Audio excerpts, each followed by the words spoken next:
Hay quienes creen en las casualidades y quienes no. Hay quienes creen en la suerte y quienes no. Hay quienes creen en las profecías y quienes no.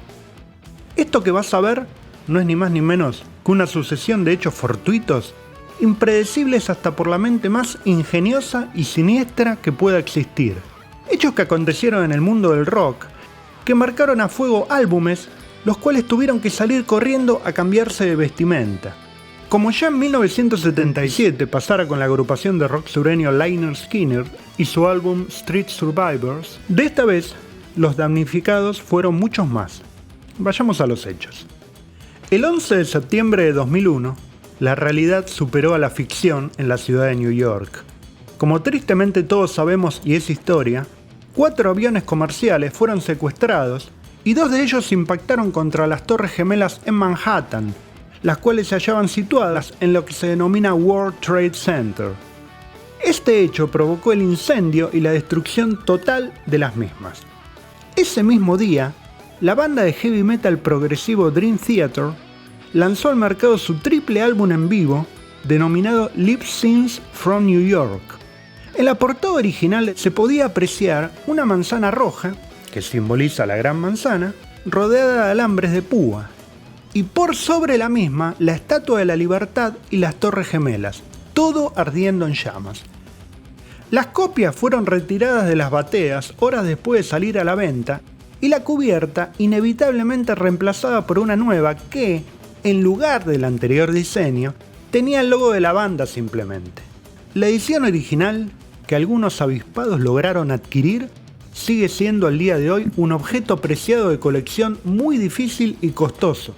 En la página oficial de Dream Theater apareció al día siguiente una declaración de Mike Portnoy que rezaba lo siguiente: solo puedo decir que esta es una horrible coincidencia que obviamente nosotros nunca pudimos haber previsto. Que la fecha de edición de este CD se diera en el mismo día que esta tragedia es meramente una increíble coincidencia.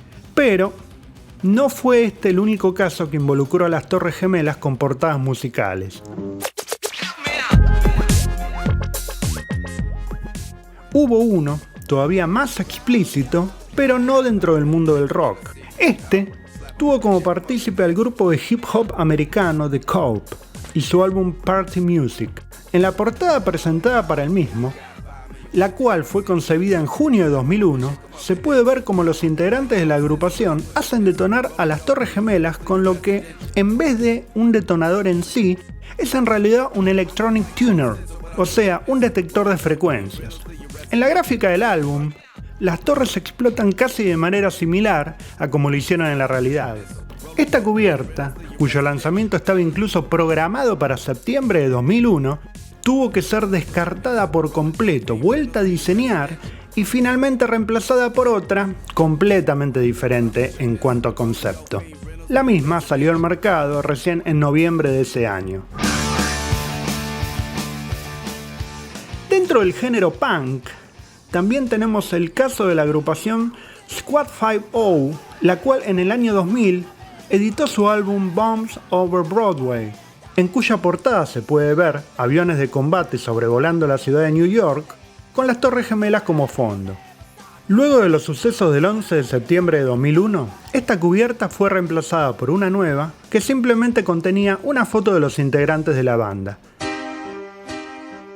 El último caso, por supuesto, completamente discutible, debatible, y que queda absolutamente ligado a la imaginación y creencias de quien escuche estas palabras, es el de la banda de rock progresivo Supertramp y su disco Breakfast in America.